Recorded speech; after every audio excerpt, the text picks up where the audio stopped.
जब जब तक अंदर से आनंद की अनुभूतियां नहीं होंगी, अंदर से चिंतित विचार नहीं आएगा, अंदर से एक धारणा नहीं बनेगी, तब तक वह सुख व्यर्थ है। क्योंकि जितना ही ज्यादा व्यक्ति सुखी होने की कोशिश करेगा, जितना ही ज्यादा भोग के पास जाने की कोशिश करेगा, भोग का मतलब है अच्छा खाना, अच्छा रहना, अच्छा खाना पीना, सुख सौभाग्य, ये सब सुख, ये सब भोग है। और जितना ही भोग ज्यादा होगा उतना ही रोग ज्यादा होगा। भोगे रोग भयम, कुले च्युति भयम, वित्ते नृपालाद भयम, मौने दैन्य भयम, बले रिपु भयम, रूपे जराया भयम। अगर रूप है तो हरदम चिंता रहती है कि कल वृद्धावस्था आ जाएगी। मार्लिन मुनरो अमेरिका की सबसे अच्छी एक्ट्रेस थी और एक फिल्म के 25 करोड़ डॉलर लेती थी। मैं 23वें साल में, उम्र की 23वें साल में, जब उसने देखा कि चेहरे पर थोड़ी सी झुर्री आ गई है, उसने सोचा कि बुढ़ापा भी आएगा क्या, और उसने आत्महत्या करके मर गई। 23 साल की उम्र कोई बड़ी बात नहीं होती। और जिसके एक चित्र 1 करोड़ में बिकता था, मगर रूप होते हुए भय रहता है कि ये बुढ़ापा भी आएगा। सर्वम वस्तु भयान्वितम भुवि नृणाम। इस संसार में सभी वस्तुएं और सभी वस्तुओं, सब भोगों के पीछे भय है। सर्वम वस्तु भयान्वितम भुवि नृणाम वैराग्य मेवा भयम। जब अंदर एक वैराग्य की भावना हो जाती है, वैराग्य का मतलब ये नहीं कि आप भगवे कपड़े पहने, इसको वैराग्य नहीं कहते हैं।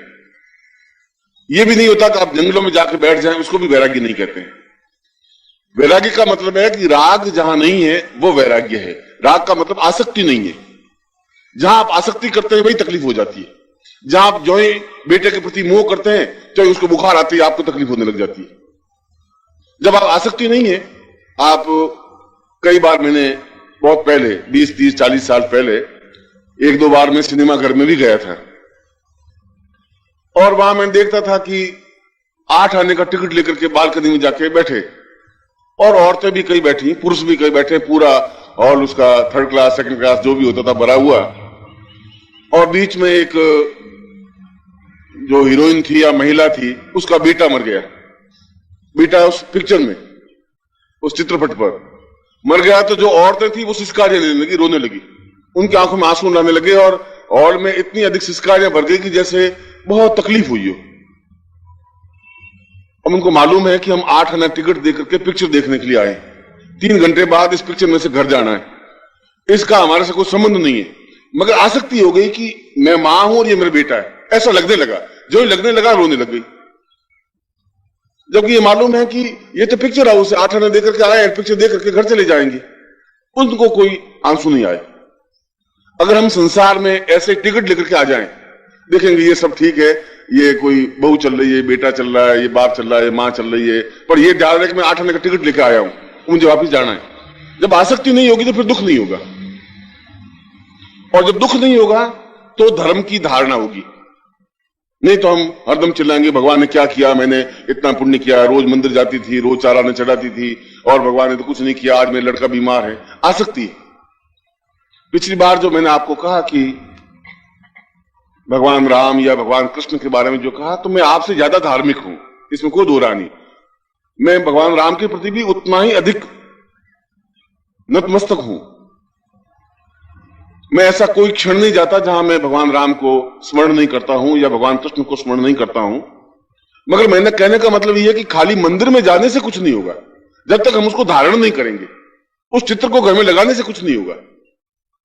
हमारे अंदर धर्म का मतलब धारयति स्वधर्म, हम जिसको धारण कर लें वो धर्म है।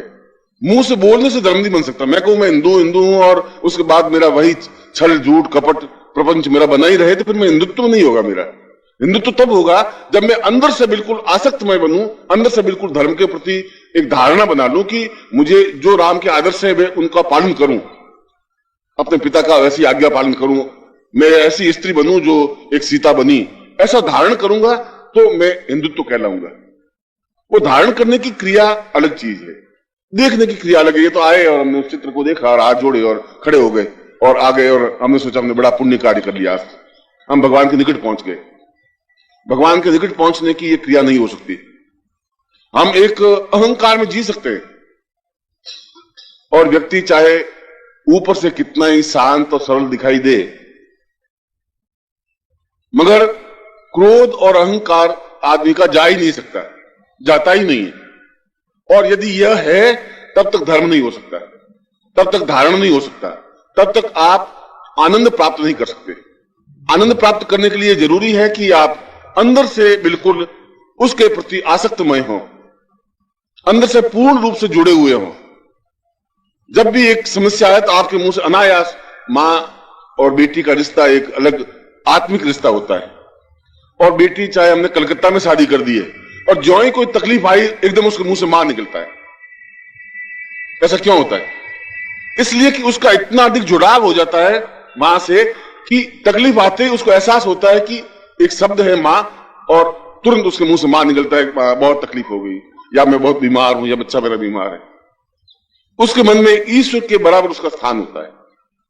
ठीक ऐसी धारण क्रिया है, ऐसी धारण क्रिया हमारे भगवान राम के प्रति होनी चाहिए। अगर है तो फिर हमें कोई तकलीफ होगी नहीं, फिर वो आनंद की अनुभूति होगी। हर क्षण में तकलीफ है तब भी हम आनंद में बैठे हैं कि ठीक है, हम आए हैं, सब चल रहा है, देख रहे हैं, ऐसा ही है क्या। वो आएगा, कोई चलेगा, कोई नहीं चलेगा, कोई बीमार पड़ेगा, कोई ठीक होगा। हमारा जितना भी परोपकार हो सके हम करें, जितना भी हमारे शरीर से जो कुछ हो सके हम पड़ोसियों का, दूसरों का दुख दूर करें। मगर इस दुख दूर करने की क्रिया भी केवल एक जैसी नहीं होती। मनुष्य की ऊंचाई का कोई अंतर मालूम नहीं पड़ता कि आप में और मुझ में इस आदमी में क्या डिफरेंस है, कुछ पता नहीं पड़ता। ये आदमी भी वैसा ही 2 हाथ 2 पैर वाला व्यक्ति है, मैं भी वैसा ही हूं, ये भी वैसा ही है, वैसे वही है। भगवान राम भी 2 हाथ 2 पैर वाले थे, भगवान कृष्ण भी 2 हाथ 2 पैर वाले ही थे। मगर इन मनुष्यों में भी 3 प्रकार की स्टेज होती है। इससे मालूम पड़ता है कि ये आदमी कितना ऊंचाई पर है, ये स्त्री कितनी ऊंचाई पर है। Sadhana, the highest echelon of human life. Man has friends and relatives in his life. Still he remains worried and troubled. He has so much, but still he says that he does not feel happy. He has everything, but still there is a feeling of emptiness. He does not know why he is so troubled, why he is so worried. The reason is that until he generates joy from within, until he produces divine thoughts and the powers of retention from within, till then all comforts are useless. Bhoge rogabayam, kule chutibayam, vitte nrupalad bayam, maune dainyabhayam, bale ripubayam, rupe jaraya bayam. That is, if one is very beautiful, one always remains worried of old age. Marilyn Monroe was the most talented film star of Hollywood, and she used to demand $10 million per movie. She was very beautiful, but in only the 23rd year of her life, wrinkles started appearing on her face, and she became so much depressed that she committed suicide. 23 years is not an age to die, and that too for someone whose single picture used to sell for over $10 million.